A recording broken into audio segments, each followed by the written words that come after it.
groundbreaking terhadap 3 proyek baru, yaitu baterai, kemudian electric dump truck, dan juga aluminium. Halo semuanya, kali ini ada kabar yang luar biasa dari timur, tepatnya dari Maluku Utara. Nah, kabar baik apakah tersebut? Ternyata mulai tahun depan, Indonesia akan memiliki kawasan industri terpadu yang bergerak di sektor otomotif yang berbasis energi hijau.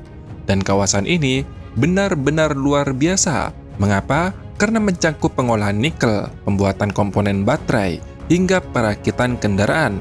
Dan kendaraan tersebut bukanlah kendaraan sipil biasa bro, tetapi dump truk tambang yang bertenaga listrik. Nah, penasaran infonya? Yuk mari kita bahas lebih dalam lagi. Indonesia selama ini memang dikenal sebagai negara yang kaya akan sumber daya alam, dan kini bersiap menjadi pemain utama di panggung dunia. Kalimat ini bukanlah omong kosong bro, tetapi kenyataan yang sedang kita kejar saat ini. Semuanya itu bermula dari kawasan industri Weda Bay di Halmahera Tengah, Maluku Utara. Kawasan ini adalah pusat industri terintegrasi pertama di Indonesia, yang mengolah nikel, menciptakan baterai kendaraan listrik, hingga perakitan kendaraan tambang yang bertenaga listrik. Kawasan ini bukan hanya sekedar zona industri biasa, tetapi menjadi simbol transformasi Indonesia menuju masa depan yang berbasis energi hijau. Dan yang paling menarik, Weda Bay menjadi contoh nyata bagaimana sumber daya alam dapat dimanfaatkan untuk menciptakan nilai tambah bagi negara, pengusaha, hingga ke masyarakat secara langsung. Nah, mulai tahun depan atau awal tahun depan 2025, Weda Bay sudah akan mengekspor sekitar 50.000 ton prekursor nikel per tahun. Ekspornya pun bukan hanya ke Cina, melainkan ke negara-negara seperti Amerika Utara dan Eropa. Meskipun volume ekspornya tidak sebanyak produk turunan nikel lainnya, seperti NPI misalnya, hingga 540.000 ton, namun nilai ekspor prekursor juga gak kalah besar bro. Kementerian Perindustrian memperkirakan ekspor 50.000 ton prekursor dapat menghasilkan sekitar 11,62 triliun rupiah per tahun. Ingat, ini hanya dari prekursor saja loh.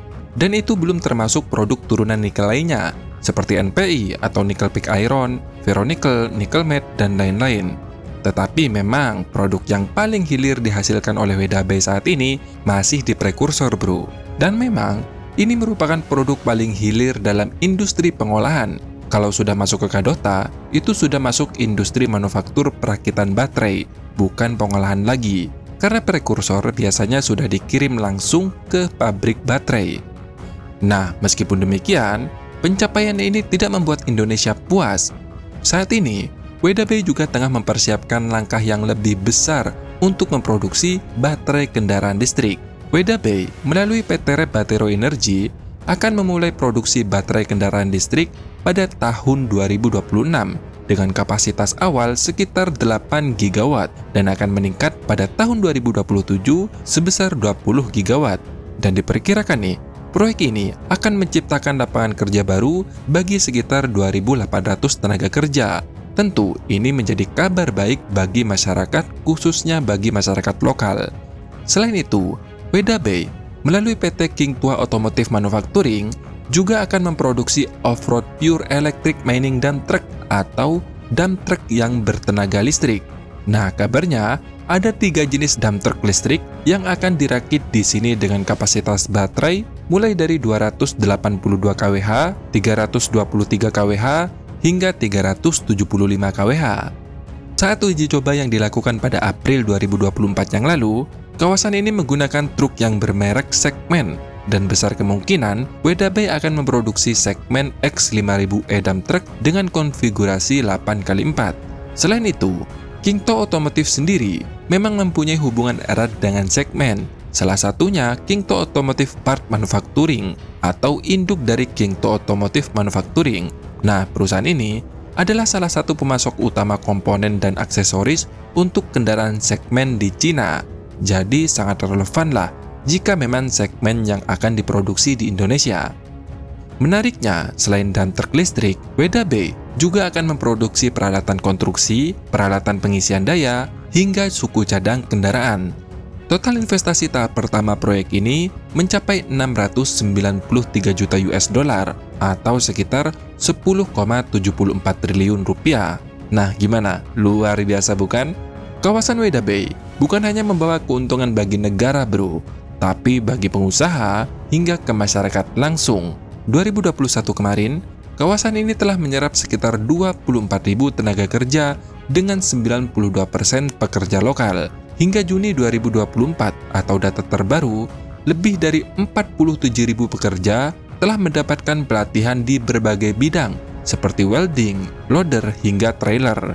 IWIP sendiri menargetkan untuk mencapai 100.000 tenaga kerja pada tahun 2027 nanti. Artinya apa? Kawasan ini memang benar-benar berkembang secara pesat bro. Maka tak heran, Maluku Utara kini menjadi provinsi dengan pertumbuhan ekonomi tertinggi di Indonesia, mencapai 20,49%, jauh di atas rata-rata nasional yang hanya sekitar 5% saja. Kawasan ini dapat menjadi contoh bagaimana hilirisasi sumber daya alam mampu membawa perubahan besar bagi perekonomian negara kita. Hingga saat ini, kawasan industri Weda Bay telah merealisasikan investasi sebesar 15 miliar US dollar atau sekitar 232 triliun rupiah dari total komitmen sebelumnya sebesar 20 miliar US dollar. Dan tahun depan, kawasan ini akan memulai 3 proyek baru senilai 2 miliar US dollar yang rencananya akan diresmikan langsung oleh Presiden Prabowo Subianto.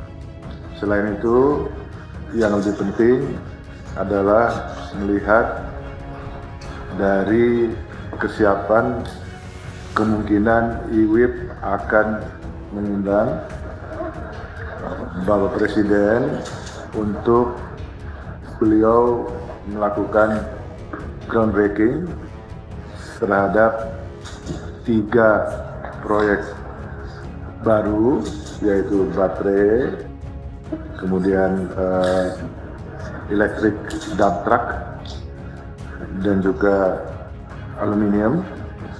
Juga kemungkinan dari Bapak Presiden untuk melepas ekspor precursor, di mana Indonesia ekspor precursor ini akan menjadi ekspor precursor pertama. Nah, sekarang bayangkan nih, jika setiap provinsi di Indonesia memiliki satu kawasan industri sebesar ini, tidak perlu kita menunggu hingga 2045 untuk menjadi negara maju. 2030 saja, Indonesia bisa menjadi negara maju bro, jika setiap provinsi mempunyai kawasan industri sebesar ini, dengan pertumbuhan ekonomi di atas 20% seperti Maluku Utara.